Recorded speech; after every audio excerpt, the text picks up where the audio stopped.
Bonjour et bienvenue au podcast Un Conseil. Aujourd'hui à l'émission, nous recevons Vianney Godbout. Vianney, qui était courtier immobilier, a connu un franc succès en restauration après avoir vécu des épreuves difficiles au cours des dernières années. J'ai très hâte d'entendre son conseil, alors je vous souhaite à tous une très bonne écoute.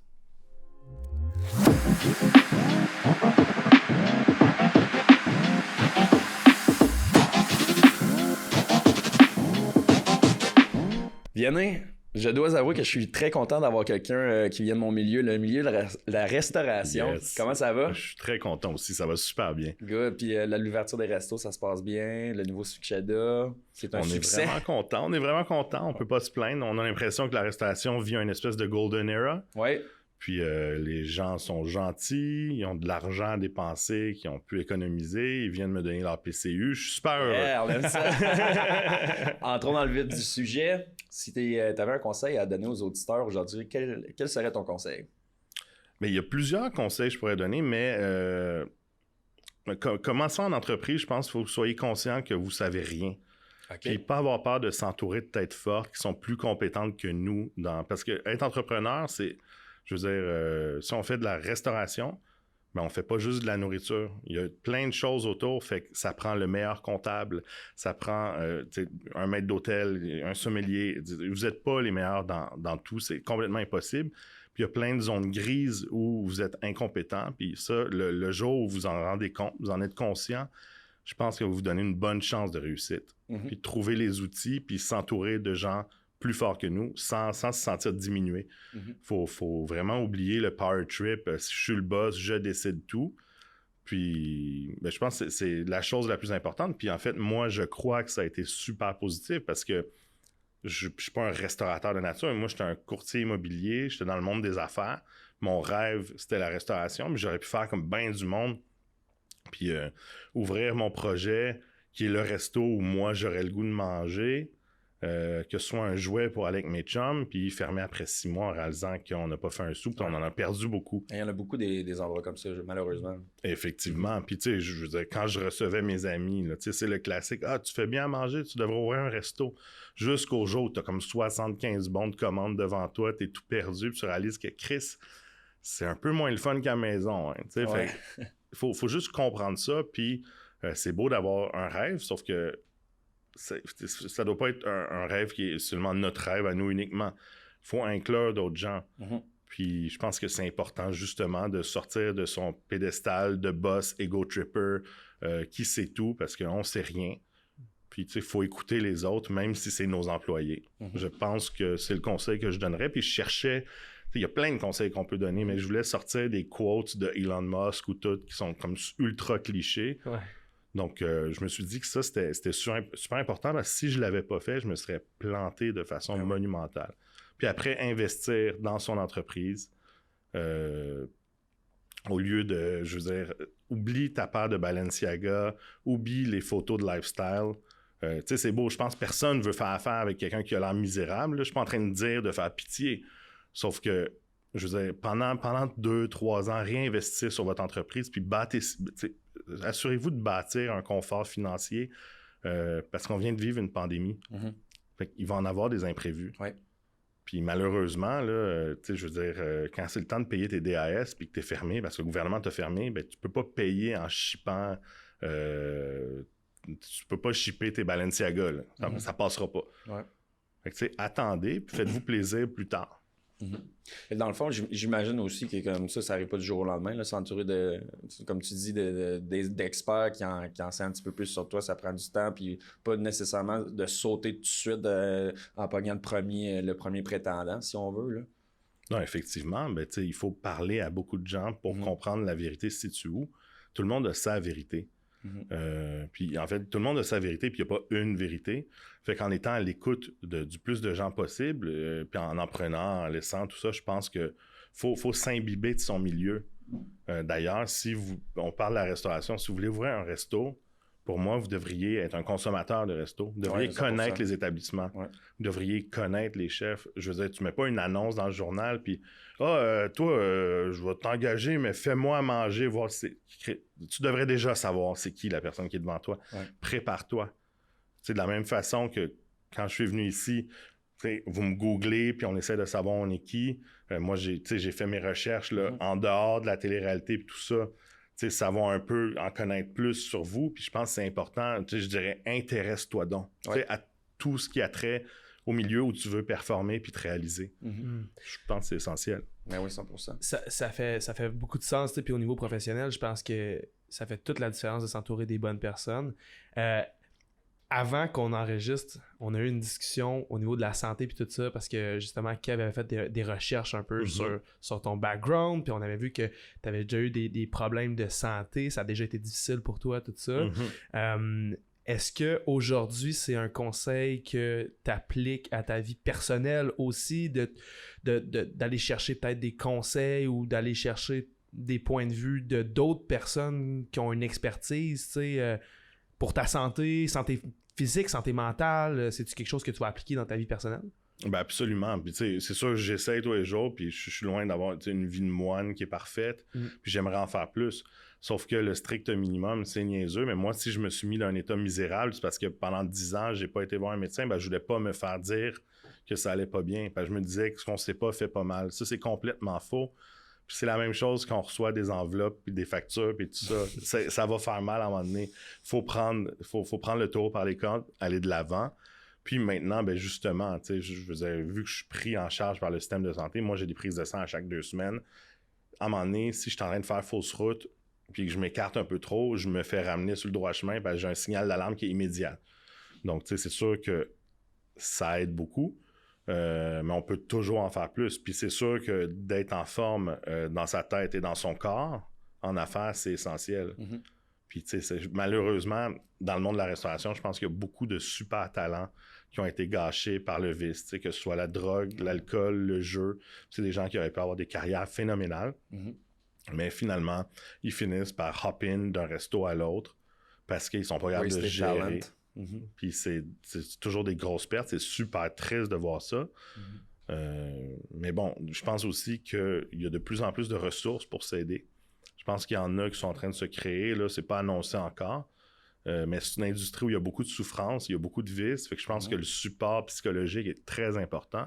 Puis il faut pas avoir peur d'aller le chercher. Je veux dire, moi, je suis pour vrai, quand je parle à un psy à chaque semaine, c'est comme aller voir le massothérapeute ou le coiffeur. Je veux dire, c'est mon massothérapeute du cerveau. Ça fait vraiment du bien de parler à quelqu'un qui est détaché, qui n'est pas impliqué dans notre vie personnelle, qui a un niveau de recul. Puis en fait, tu sais, souvent, je veux même pas qu'il me réponde, je ne demande pas des conseils. C'est juste de pouvoir chialer à quelqu'un qui va pas me trouver chialeux parce que j'ai payé pour chialer. Genre, j'ai le droit d'être une marde à ce moment-là parce que j'ai acheté mes minutes. Puis après, je vais être cool tout le restant de la semaine avec tout le monde. Ça amène peut-être à un autre conseil, je trouve, qui est important. Essayer, parce que dans l'optique de s'entourer, ben, il faut se créer un réseau.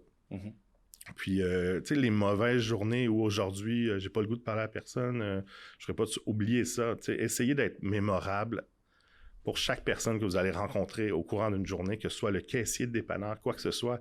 Moi, je fais un gros effort. Je suis une mauvaise humeur des fois, mais tu sais, merci, passe une excellente journée. Ça va, des détails très niaiseux. Sauf que éventuellement, si vous êtes en affaires, vous risquez peut-être d'être exposé publiquement ou quelque chose. Puis le fait d'avoir été cool avec tous ces gens-là, ça va vous rapporter. Puis ces gens-là, un jour, ils vont peut-être avoir des talents ou ils vont peut-être des aptitudes qui vont faire que vous aimeriez les avoir auprès de vous. Puis c'est sûr que si vous croisez cette fameuse mauvaise journée-là, vous permettez d'être désagréable avec tout le monde, malheureusement, ben c'est de l'auto-sabotage total. Vraiment. Donc, je pense que de traiter tout le monde constamment, quand un ami vous présente quelqu'un, oublions juste les présentations, on se donne la main, puis on oublie le nom de la personne 2 minutes plus tard. Écoutez-le, puis cette personne-là elle a peut-être quelque chose à vous apporter, puis ça peut sembler égoïste. Là. Moi, je t'écoute parce que je veux profiter de tes aptitudes plus tard. C'est peut-être pas ça, sauf que je veux dire, au moins, on laisse un souvenir agréable dans la tête des gens. Je pense que c'est important. Je trouve ça cool que tu as ramené un peu tantôt là, sur le fait d'aller chercher de l'aide, mettons, psychologique, peu importe, parce que c'est super important. On s'entend que le milieu de la restauration, c'est quand même très agressif, c'est féroce, on va se le dire, c'est un service vicieux. Puis je sais pas si tu savais, mais j'ai fait un souper presque parfait cette semaine. Puis justement, c'était thématique restauration et serveur, bartender et tout. Et un des participants, justement, était très à l'aise et était très ouvert sur il est parti en thérapie justement à cause des problèmes indirectement liés à la restauration. Fait que je trouve que c'est super important. Puis c'est un super de bon point que tu as amené parce que c'est vrai que c'est un cercle vicieux la restauration. T'sais, on peut tomber dans le vice bien rapidement. Puis s'entourer d'experts pour partir en affaires, mais s'entourer pour son bien-être aussi, autant psychologique, physique. Je suis content que tu aies apporté ça. Ben, en fait, je crois qu'une carotte n'a jamais forcé quelqu'un à prendre un shot ou faire une ligne. Ouais. Sauf que, en bout de ligne, c'est qu'on est tellement exposé, tout est accessible. Puis c'est que la culture a changé quand même. Oui. À l'époque, je pense que c'était très valorisé d'être un genre de viking qui se gonne du Calvados. Ouais. Les cuisiniers pirates, ça faisait des bars en cuisine, ça se cachait pas. Puis c'était cool. Puis c'était les cuisiniers rockstar. C'était le début des cuisiniers médiatisés un peu. Puis t'avais Anthony Bourdain, qu'on regrette, dont on s'ennuie, mais qui avait écrit, mon Dieu, c'était Kitchen Confidential, où il racontait ses problèmes d'héroïne, puis tout ça. Fait que c'était comme cool, puis finalement, ça fait presque sembler plate, quelqu'un qui dit, ben moi, je suis à l'ITHQ, puis je travaille, puis je prends une bouteille de vin le vendredi. Chris, il est plate, puis on va aller voir le gars qui se gonne des shooters de grappa, genre, puis qui les allume en feu dans le cul. Cette culture-là, je pense qu'elle a beaucoup changé avec beaucoup de restaurateurs très respectés en ville qui ont pris un virage santé. Parce que, j'aime pas utiliser le mot abstinence totale, même s'il est super légitime. Parlons juste de virage santé, un certain équilibre, je veux dire, parce que, je pense qu'on est obligé de se rendre à un niveau d'abstinence qui est zéro. C'est une solution qui fonctionne pour certains puis qui est parfaite. Il n'y a pas de problème. Mais le plus dur, c'est d'être capable d'être équilibré. Puis ça, c'est un gros challenge, je pense, pour bien des gens qui ont baigné dans tout ça. Puis c'est très complexe. Puis c'est parce que tout est à portée de la main en même temps. T'sais. Tout est à la portée de la main. Puis même s'il y a un bar, quand je travaille dans ma firme comptable, si je suis en train de me boire un Cosmo, genre au bureau à 13h, il y a quelqu'un qui va te trouver weird. Ouais. Sauf que, dans bien des restos, les clients veulent t'offrir un verre, tu avais un verre devant toi, il n'y a aucun problème. Exact. Comme moi, dans mes établissements, maintenant, en service, on ne boit pas. OK. Puis, mes partenaires en cuisine, c'est des gens qui ne boivent pas dans la vie. Puis, je dois dire que tout se passe vraiment mieux. Il y a toujours des exceptions, parce que je pense... La restauration, c'est un des domaines où il y a le plus de règles et des exceptions à chaque règle. C'est du cas par cas. Sauf que je pense que dans une culture d'entreprise, il faut quand même donner une chance à notre équipe d'avoir une vie qui fait du sens, une vie saine, puis qui se lève de leur journée de congé, puis puisse aller faire une activité qui est le fun, au lieu de juste avoir le pire mal de tête, de foie, de tout au monde. Exact. Je pense que ce que tu nous as dit aujourd'hui, ça va faire une grosse différence dans la vie des gens qui vont nous écouter. En tout cas, s'il y a une personne qui peut mettre en application ce que tu nous as dit aujourd'hui, je pense que ça va faire toute la différence dans sa vie, de s'entourer des bonnes personnes, puis de les écouter aussi, de mettre ça en application. Puis je pense que ce que tu as apporté comme point aussi, de dire, ben toutes les personnes que tu rencontres essaient de faire une différence, puis d'être remarquable un peu, que les gens se souviennent de toi. Je pense que c'est un bon moyen aussi de justement s'entourer, puis de faire des efforts pour que justement ton cercle soit, qui te représente tes valeurs aussi, tu sais. Puis je pense que quand t'apportes ce bonheur-là aux gens, juste par ta présence, puis par ton écoute, automatiquement les bonnes personnes viennent à toi, tu sais. C'est la loi de la réciprocité, ça marche toujours, ça. Ouais. À moyen terme, ça va toujours fonctionner. Puis ça va faire un groupe de personnes qui vont être prêts à vous aider dans les moments difficiles. Puis c'est tout. Puis il faut pas le faire en attendant quelque chose ou quoi que ce soit, mais be that nice person. Exact. C'est juste ça. Le plus selfless possible. Oui, absolument. Ouais. Mais il faut prendre soin de soi. Je veux dire, il faut faire son argent. Là. Ça, c'est correct.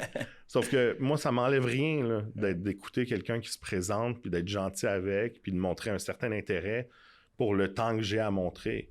Puis après, il faut doser. Sauf que, je veux dire, laisser un souvenir agréable dans la tête des gens qu'on rencontre au courant d'une journée, c'est pas dur. Ça fait une différence. C'est vraiment bien dit. Vraiment bien dit. Yannis, si on peut te souhaiter quelque chose pour les prochains temps, ce serait quoi? Mon Dieu, ben pas de 3e, 4e ou 5e vague, là, je sais plus. Que les commerces restent ouverts. Ça serait je pense que si on peut souhaiter une chose, je veux dire que la santé mondiale puis que tout se porte bien, ça serait aussi simple que ça, parce que ça a été très, très, très pénible, très long. Je pense qu'il y a des gens qui ont souffert psychologiquement. Il y en a qui ont souffert financièrement. Moi, je veux dire, j'avais la tête solide, ça allait. Sauf que dans le portefeuille, c'était moins le fun, c'est sûr. C'est clair. Fait que oui, qu'on puisse juste opérer sans qu'il y ait des conditions qui sont complètement extérieures à nos opérations qui nous nuisent, que ce soit la pandémie ou l'administration municipale montréalaise ou autre chose. Petite flèche. Hey, merci beaucoup, Vianney. Ben, ça m'a fait vraiment plaisir, les boys. C'était un bel entretien. Merci.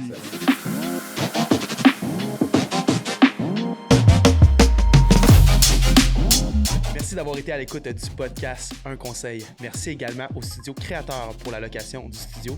Si toi aussi tu as envie de démarrer ton podcast, je t'invite à visiter leur site web au www.studiocreateur.com.